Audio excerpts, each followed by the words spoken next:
आप संत रामपाल जी महाराज के पोते हैं, आप तो खुद परिवार से हैं। आपके परिवार पर भी मैं समझ सकता हूं कि एक दौर ऐसा था कि मतलब काफ़ी कुछ आप लोगों को सहना पड़ा, लेकिन अब जबकि आप लोगों का संघर्ष काम आ रहा है कि ये रास्ता सही है, हमारा पंथ सही है, तो आप लोगों को लगता है कि जो आपके परिवार ने संघर्ष किया या संत जी ने जो संघर्ष किया है, अब वो मुहिम रंग ला रही है? जी बिल्कुल, सारा संघर्ष तो संत रामपाल जी महाराज जी ने ही किया है और वो भगवान हैं, क्योंकि ऐसे कार्य आम लोग नहीं कर सकते। आज के समय में, कलयुग के समय में किसी से 5 रुपए नहीं छूटते। अपने लिए अपना ही पालन पोषण करना कलयुग के समय में बहुत मुश्किल होता है, और ऐसे समय में संत रामपाल जी महाराज जी दिल खोलकर किसानों के लिए, ज़रूरतमंदों के लिए हर जगह आगे आए हैं।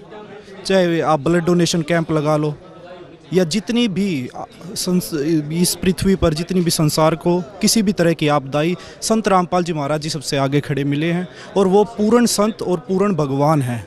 संत और सतगुरु में यही फ़र्क होता है, सतगुरु ही यही काम कर सकता है। आप परिवार से तो आपकी पर्सनल मुलाकात हो जाती होगी, शायद अन्य लोगों की नहीं होती है, तो अभी इस दरमियान आप उनसे मिले हैं, तो संत जी के क्या विचार थे इस मुहिम को लेकर? संत जी के अब नहीं, शुरू से ही हम देखते आ रहे हैं, शुरू से ही संत रामपाल जी महाराज जी के यही विचार थे कि बच्चों, हम एक रोटी कम खा लेंगे, हम एक टाइम पे रोटी खा लेंगे, लेकिन जो आपदा के समय में, अब जैसे किसानों के ऊपर आपदा आई, तो संत रामपाल जी महाराज जी ने बोला कि बच्चों, हम एक टाइम रोटी कम खा लेंगे, लेकिन अब जो हमारा समय है वो किसानों के साथ कंधे से कंधा मिलाकर चलने का है। अब उनके ऊपर आपदा आई, उनकी मदद करने वाला कोई भी नहीं है। तो अब हम संत रामपाल जी महाराज जी ने बोला कि बच्चों, अब उनके साथ खड़े हो और उनकी मदद करो। ऐसी भावना आप भी समझ सकते हो, ऐसी भावना भगवान के अलावा किसी की नहीं होती। यूथ को लेकर आप क्या कहना चाहेंगे? यूथ को मैं यही कहना चाहूँगा कि आप नशे पते सभी बुराइयों को छोड़कर एक धार्मिक मार्ग की ओर चलो। जैसे पहले समय था ना, सतयुग के समय में, ऐसे धार्मिक कार्यों की तरफ बढ़ो, आपके मन को शांति भी मिलेगी। ये गाने नाच गाने से, नशा करने से आप अपना शरीर खराब कर रहे हो, इससे अलावा आप कुछ नहीं कर रहे।